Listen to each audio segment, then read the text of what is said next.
नमस्कार, जय भारत। तो कैसे हैं आप? मैं जय मिश्रा कि मैं आप सभी के लिए एक छोटा सा वीडियो लाया हूं, काफी इंफॉर्मेटिव। आज का टॉपिक है the biggest physical chemistry mistake every NEET aspirant makes. ऐसी कौन सी गलतियां हैं जो पढ़ते वक्त नीट एस्पिरेंट करते जरूर हैं और वो करने की वजह से फिजिकल केमिस्ट्री में उनके क्वेश्चन आखिरी में जाके गलत हो जाते हैं। आइए एक एक करके सारी मिस्टेक को समझते हैं। मिस्टेक नंबर वन, सबसे पहली जो समस्या आती है वो आती है एलबीएस द फॉर्मूला। इसको अगर आप डिकोड करें थोड़ा सा तो इसका मतलब है लर्न बाय हार्ट। कई लोग यहाँ पे देखिए दिल से दिल की पढ़ाई कर रहे हैं, उससे मेरे दोस्त फिजिकल केमिस्ट्री का मुद्दा सॉल्व नहीं होगा। पढ़ाई लिखाई दिल से मत करिए, पढ़ाई लिखाई दिमाग से करिए। तो ये जो लर्न बाय हार्ट वाले फॉर्मूले वाले लोग हैं, जो फॉर्मूले रट लेते हैं, याद कर लेते हैं, कह रहे मैं दिल से याद कर लेता हूं, कभी भूलूंगा नहीं, तो यकीन मानिए अगर कहीं भी एक डीप कॉन्सेप्ट आ गया तो वहां आपका फॉर्मूला धरा रह जाएगा। इसलिए मैं कहता हूं ये अप्रोच मत रखिए, लर्न बाय हार्ट वाली अप्रोच गलत है।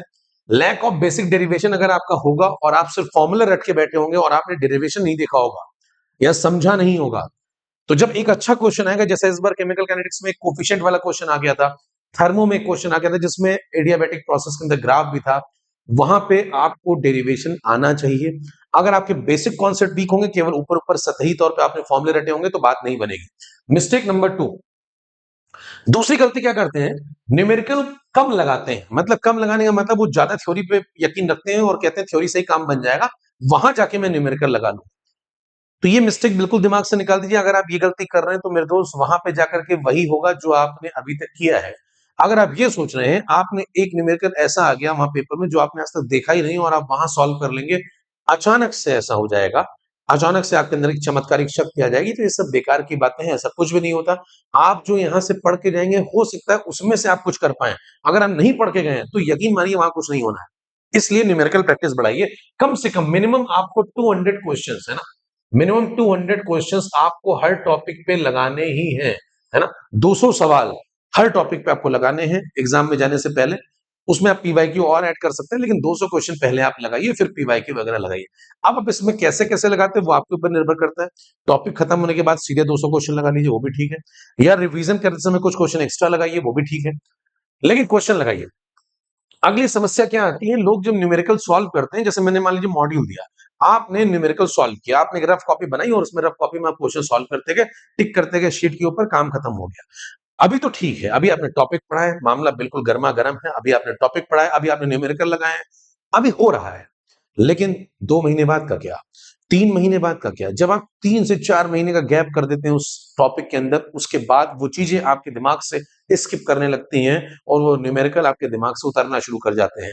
और अगर आप 4 महीने बाद वही सेम न्यूमेरिकल लगाते हैं तो हो सकता है वो ना लग रहा हो। ऐसा क्यों होता है? क्योंकि आपने सब रफ वर्क किया है। जितना आप जिंदगी में रफ वर्क करेंगे उतने ही रफ नतीजे आएंगे। एक अलग से कॉपी बनाइए, एक सेपरेट कॉपी बनाइए जिसमें सिर्फ न्यूमेरिकल हो। अगर 200 प्रश्न आपने सॉल्व किए हैं तो उनको स्टेप बाय स्टेप सॉल्व करिए, उनको क्लियर तरीके से एक एक स्टेप को लिखिए, साफ सुथरे तौर पे सॉल्व करिए। यही मैं भी करता था जब अपनी पढ़ाई के दौर में मैथ्स वगैरह की शीट लगाता था या फिजिकल केमिस्ट्री की शीट लगाता था। तो उसमें क्या होता है, आपके पास एक डेटा रहता है, आपके पास 200 क्वेश्चन का एक सेट बना हुआ है प्रॉपर, और उसके अंदर एक एक क्वेश्चन सॉल्व है। जब एक एक क्वेश्चन सॉल्व होता है तो फिर आप कल को अगर मान लीजिए 4 महीने बाद आपको एक 5वां नंबर का क्वेश्चन अटक रहा है, आपने खोल के देखा, आपको समझ में आ गया, एकदम क्लियर है कॉन्सेप्ट, कोई टाइम वेस्ट नहीं, कोई आपको ऐसा नहीं लगेगा कि आप पजल डोर है ना, एकदम स्मूथ प्रोसेस चलेगा। ये बहुत इंपॉर्टेंट है। रफ कैलकुलेशन जनता करती है, यहीं पे कैलकुलेशन मिस्टेक भी होती है। कैलकुलेशन मिस्टेक होने का कारण ही यही क्योंकि आप रफ कैलकुलेशन करते हैं। आप कहीं साइड में जाके छोटा मोटा ऐसा कैलकुलेशन करना शुरू कर देंगे और वहां पे आपको खुद ही नहीं दिख रहा कि आपने क्या लिखा है इसके ऊपर। कहीं पावर में स्क्वायर लगा होगा, आप स्क्वायर ही भूल जाएंगे क्योंकि आपने रफ रफ कर रहे हैं, वो 2 ऊपर चला गया, आपने देखा ही नहीं। अंडर रूट लेना तो आप अंडर रूट नहीं ले रहे हैं, है ना। तो अगर आप रफ कार्यक्रम करेंगे बहुत ज्यादा पेपर के अंदर भी, तो भी आपका मामला गड़बड़ होगा, कैलकुलेशन मिस्टेक होगी, निगेटिव मार्किंग होगी। इसको अवॉइड करें। Mistake number 3, poor revision strategy. Revision strategy बहुत बेकार होती है लोगों की। रिवीजन का मतलब लोग क्या समझते हैं, मैं कॉपी उठाऊंगा, देख लूंगा, खत्म हो जाएगा। रिवीजन का मतलब होता है आप 20 नए क्वेश्चन लगाइए, आप पूरी थ्योरी के मेन मेन पॉइंट की एक शीट बना लीजिए, वो खुद से लिखिए। अगर आपको एक चैप्टर रिवाइज करना है, आपने चैप्टर पढ़ रखा, तो एक प्लेन पेपर लीजिए और देखिए, लिखिए बैठ के उस प्लेन पेपर के कि आपके दिमाग में क्या क्या बातें फीड हुई हैं, क्या क्या मेन मेन पॉइंट आपके दिमाग में फीड हुए। अगर चैप्टर की पूरी समरी आपके दिमाग में फीड हो गई है, इसका मतलब आपने सही से उस चैप्टर को पढ़ लिया है। उसके बाद आप उसके 10-20 न्यूमेरिकल भी लगाइए। और जब ये सब करते हैं तब होती है प्रॉपर रिवीजन स्ट्रेटजी। ऐसा नहीं कि बस आप पेज पलट लें और आप सोचें कि मैंने सब कुछ रिवाइज कर लिया। ठीक है, mistake number 4, calculation mistake due to rough calculation in test also. Test में भी आप यही गलती करते हैं, जो आपकी यहां आदत पड़ी होती है वही टेस्ट में भी पड़ी होती है। आप टेस्ट में जाते हैं, एग्जाम में जाते हैं के बाद आप उसको ऐसे कोने में जाकर के क्वेश्चन सॉल्व करने लगते हैं, एक टेढ़ा से सॉल्व करें, एकदम प्रॉपर सॉल्व करिए भाई। आप एक साइड में ब्लॉक बना लीजिए, क्वेश्चन नंबर ये सॉल्व कर रहा हूँ, स्टेप बाय स्टेप सॉल्व करिए, स्टेप स्किप मत करिए। अगर आपका दिमाग तेज चल रहा है बहुत ज्यादा तो ठीक है, लेकिन अगर आप बेसिक बेसिक दिमाग चल रहा है तो मेरे दोस्त स्टेप स्किप मत करिए, एक एक स्टेप को लिखिए। प्रॉपर लिखेंगे, जब साफ साफ लिखेंगे, है ना, और ये आपकी आदत में होगा तो स्पीड भी आपकी बढ़ेगी। ये करने की स्पीड भी होनी चाहिए, लेकिन वो आदत तब होगी जब आप पहले भी ये कर रहे हो, है ना, आप क्लास में भी यही करते हो, आप घर पे भी यही करते हो, तब जाके टेस्ट में वो चीज, है ना, दिखेगी। तो आपको साफ सुथरे तौर पे करना चाहिए। गलतियां इसीलिए होती हैं क्योंकि आप जल्दी जल्दी कैलकुलेशन रफ में करते हैं, कहीं कोई चीज मिस हो जाती है, कहीं स्क्वायर मिस हो गया, कहीं रूट मिस हो गया, कहीं लॉग मिस हो गया, कहीं क्यूब रूट मिस हो गया, अगर कुछ भी मिस होगा, कहीं डेसिमल मिस हो गया, तो वहीं पे आपकी कैलकुलेशन मिस्टेक हो जाती है और आप -1 में चले जाते हैं। तो इस बात का ध्यान रखिएगा। Mistake number 5, connection failure between formula and numerical. Formula और न्यूमेरिकल के बीच में कनेक्शन बनाते ही नहीं आप पढ़ते वक्त। फॉर्मूला आप सोचते हैं अलग से पढ़ना है, न्यूमेरिकल जब आएगा शीट मिलेगी तब लगाऊंगा।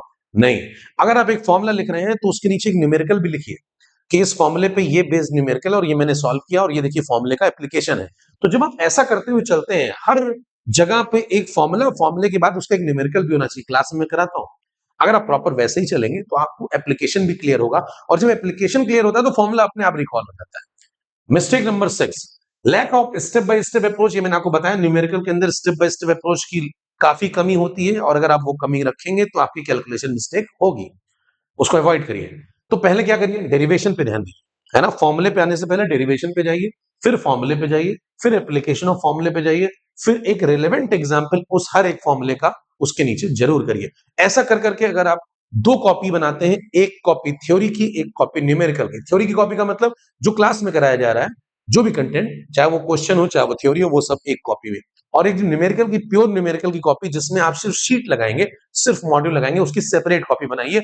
हर एक अच्छे क्वेश्चन पे एक स्टार मार्क करिए कि ये एक अच्छा क्वेश्चन था, इस क्वेश्चन में मैं फंसा था और इसको मुझे लास्ट में एक बार देख के जरूर जाना है। अगर ये सब चीजें आप करेंगे, यकीन मानिए अभी अभी से लेकर 9 महीने तक अगर आप यही चीजें करते रहेंगे बार बार, तो आपका स्कोर बिल्कुल बढ़ेगा, 100% बढ़ेगा फिजिकल केमिस्ट्री के अंदर। और अगर आप चाहते हैं इस तरीके की और जानकारियां और मेरे साथ बैच में जुड़ना चाहते हैं, तो मेरे दोस्त, बैच आ चुका है Phoenix 3.2 NEET UG 2027 by team Titan. ये जो बैच है ये जस्ट स्टार्ट ही हुआ है। इसमें आपको बायो पढ़ाएंगे, सीप मैम, फिजिक्स पढ़ाएंगे आपको अनुपम सर, केमिस्ट्री में आकांक्षा मैम आपको आईओसी पढ़ाएंगी, फिजिकल केमिस्ट्री मैं पढ़ाऊंगा एकेएम, और ऑर्गेनिक केमिस्ट्री आपको पढ़ाएंगे एसिड सर।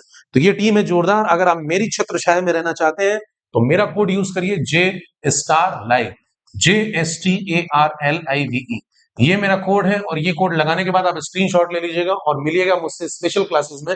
वहां मैं आपको बताऊंगा कि आप मेरी मेंटरशिप में कैसे जुड़ सकते हैं। डिस्क्रिप्शन बॉक्स में भी अगर आप जाते हैं तो वहां भी इस कोड का लिंक आपको मिल जाएगा, उस पर क्लिक करिए, डायरेक्ट पेमेंट मोड पे आप पहुंच सकते हैं। ये मेरा प्रोफाइल है प्लस के ऊपर, इसको आप देख सकते हैं, ज्वाइन कर सकते हैं, फॉलो कर सकते हैं, जिससे आपको और जानकारियां मेरे बारे में मिल पाए। एक दो बातें आपको और बता देता हूं। देखिए 3 प्रकार का सब्सक्रिप्शन होता है, प्लस, आइकॉनिक, आइकॉनिक प्रो। तीनों के प्राइसेस अलग अलग है, तीनों के फीचर्स भी अलग अलग है। फायदा क्या है, देखिए अगर आप सीबीटी लेते हैं साथ में तो अलग से जो प्राइस है वो 2999 और 5999 है, ऑनलाइन ऑफलाइन का। लेकिन अगर आप प्लस लेते हैं और प्लस के साथ लेते हैं आप सीबीटी तो 4999, आइकॉनिक के साथ लेते हैं 2999, और आइकॉनिक प्रो के साथ आपको कुछ भी पे नहीं करना होगा। तो ये आइकॉनिक प्रो का फायदा है। अगर आप इन सभी बातों से इत्तेफाक रखते हैं और चाहते हैं ऐसे वीडियो और भी मैं बनाऊं, और आपको ये वीडियो इन्फॉर्मेटिव लगा हो, तो वीडियो को लाइक करिए, शेयर करिए, चैनल को सब्सक्राइब करिए। मिलते हैं और किसी एक और वीडियो में, तब तक के लिए लेट्स क्रैक इट।